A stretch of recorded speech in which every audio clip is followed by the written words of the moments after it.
В Китае на свет появилась девочка по имени Примроуз. С самого рождения она отличалась от других новорожденных. Дело в том, что ее глаза были такого цвета, как будто бы отлиты из чистого серебра. Малышка была полностью слепа, она страдает врожденной глаукомой. Это довольно редкое заболевание, один случай из каждых 30 тысяч новорожденных, которое может привести к серьезной и необратимой потере зрения. Сразу же в роддоме мать написала отказ от нее, и уже через несколько дней Кроха отправилась в приют.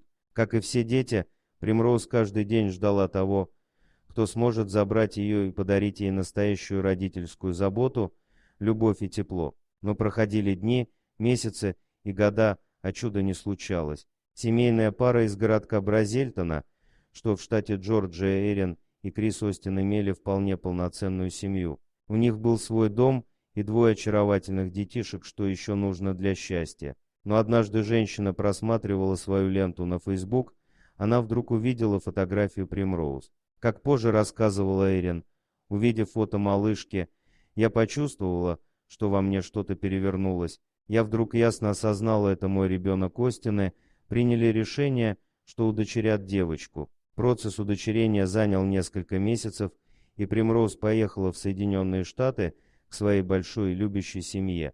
Конечно же, все было не так просто. Супругам пришлось пролететь через США, Грузию и Китай. Они прошли все 9 кругов бюрократического ада, но они ни о чем не жалеют. Через год пара решила поделиться своими ощущениями после усыновления малышки. Нет ничего страшного в том, что она слепая, говорит ее приемный отец Крис, и не стоит нас жалеть.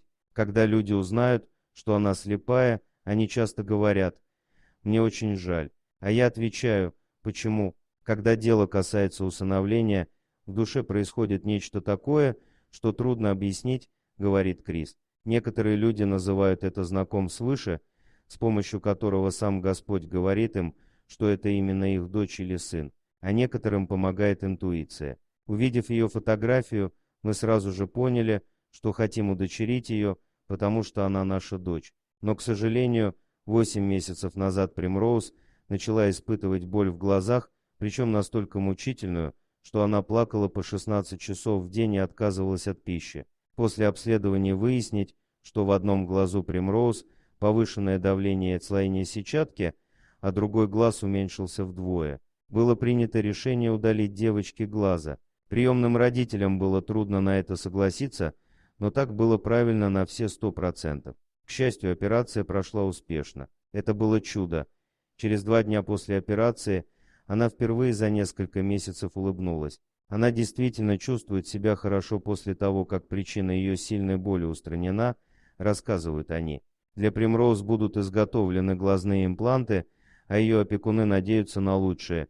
Надеемся, что однажды ее биологические родители обретут спокойствие, поскольку узнают, что их дочь в безопасности, растет в любящей семье и счастлива.